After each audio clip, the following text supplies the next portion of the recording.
அனைவருக்கும் வணக்கம். இன்று இந்த வீடியோவில் காணொலியில் பார்த்தீங்கன்னா, தீபாவளி நாம் ஏன் கொண்டாட வேண்டும் என்பதற்கான ஒரு அறிவியல் விளக்கத்தை உங்களுக்கு நான் கொடுக்க விரும்புகிறேன். தீபாவளி என்பது ஒரு வடமொழி சொல். தீபாவளி என்ற சொல்லுக்கு என்ன அர்த்தம் என்றால், தீபங்களின் வரிசை என்று அர்த்தம். தீபாவளி அன்று நாம் ஏன் பட்டாசுகள் கொளுத்த வேண்டும், ஏன் நாம் கம்மி மத்தாப்பு போன்ற ஒளி பொருந்திய அந்த பட்டாசுகளை நாம் பயன்படுத்த வேண்டும் என்பதற்கான அறிவியல் விளக்கத்தை இப்போது நாம் பார்க்கலாம். இந்த பிரபஞ்சம் தோன்றிய பொழுது மிகப்பெரிய சக்தியும் சப்தமும் எழும்பியதாக கூறப்படுகிறது. இதை நினைவூட்டும் விதமாக நாம் இந்த மிகப்பெரிய சத்தங்களை கொடுக்கக்கூடிய பட்டாசுகளையும் மிகப்பெரிய ஒளியை கொடுக்கக்கூடிய ஒளி பொருந்திய அந்த மாதிரியான கம்மி மத்தாப்பு, ராக்கெட், இந்த மாதிரி விஷயங்களெல்லாம் நம்ம பயன்படுத்துகிறோம். இது மட்டுமே காரணம் இல்லை. இதுக்கு இன்னொரு அறிவியல் விளக்கம் என்ன அப்படின்னு பார்த்தீங்கன்னா, ஐப்பசி மாதத்தில் அப்படின்னா துலா ராசியில் பார்த்தீங்கன்னா, சூரியன் அவருடைய கொஞ்சம் வலுவிழந்து காணப்படுவார்.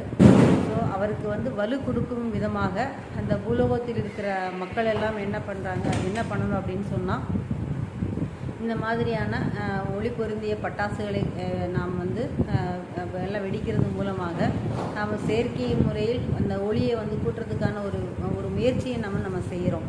இதை ஒரு நேரடியாக புரிய வைக்காத முடியாது அப்படிங்கிறதுக்காக தான் ஒரு புராண கதைகள் மூலமாக நரகாசுரன் இருந்து விட்டார், அதனால் இந்த தீபாவளி கொண்டாடப்படுகிறது அப்படின்னு சொல்லி ஒரு சின்ன குழந்தைகளுக்கு புரியணும் அப்படிங்கிற மாதிரியான ஒரு கதைகள் சொல்லப்பட்டது. இது பொய்யா நிஜமாங்கிறதுக்கு வேண்டாம். நிஜமான காரணம் என்ன அப்படின்னா, துலா ராசியில் ஐப்பசி மாதத்தில் சூரியன் வலுவிழந்து காணப்படுவதால் என்ன ஆகுனா, பூலோகத்தில் இருக்கிற மக்களினுடைய மனநிலையும் வலுவிழந்து காணப்படும். அது நிறைய எதிர்மறை விளைவுகளை ஏற்படுத்தும் என்பதால் அன்று நாம் நம்மை மிகவும் மகிழ்ச்சிகரமாக வைத்துக்கொள்ள வேண்டும் என்பதற்காகவும் மற்றும் செயற்கை முறையில் ஒளியை கூட்ட வேண்டும் என்பதற்காகவும் இன்று நாம் புத்தாடைகளை அணிந்து நிறைய பல பட்டாசுகளை வெடித்து இனிப்பு பதார்த்தங்களை எடுத்துக்கொள்வதன் மூலம் நாம் நேர்மறை சிந்தனையுடன் இருப்போம். இது பிரபஞ்சத்திற்கு வலுவை கூட்டும். இவ்வாறு நாம் பிரபஞ்சத்திற்கு வலுவை கூட்டுவதன் மூலமாக பிரபஞ்சம் நம்மை அன்று ஆசீர்வதித்து நமக்கு செல்லும். இதுதான் இந்த தீபாவளி பண்டிகையினுடைய ஒரு அறிவியல் கண்ணோட்டம். இது உங்களுக்கு யாருக்கோ இதில் சில பேருக்கு பார்த்திங்கன்னா, இந்த ஆன்மீக நம்பிக்கை அப்படிங்கிறது கூட இல்லாமல் கூட இருக்கலாம். நமக்கு ஆன்மீக நம்பிக்கை இல்லை அப்படின்னா கூட நீங்கள் ஒரு சோலார் பேனலில் வீட்டில் போட்டால் கூட இந்த சூரியனுடைய அந்த பிரபஞ்சத்தினுடைய ஆசீர்வாதம் பார்த்திங்கன்னா, பிளஸிங் பார்த்தீங்கன்னா நமக்கு ரெட்டிப்பாக கிடைக்கும். இந்த பதிவு உங்களுக்கு கண்டிப்பாக ஒரு உதவிகரமாக இருக்கும்னு நினைக்கிறேன்.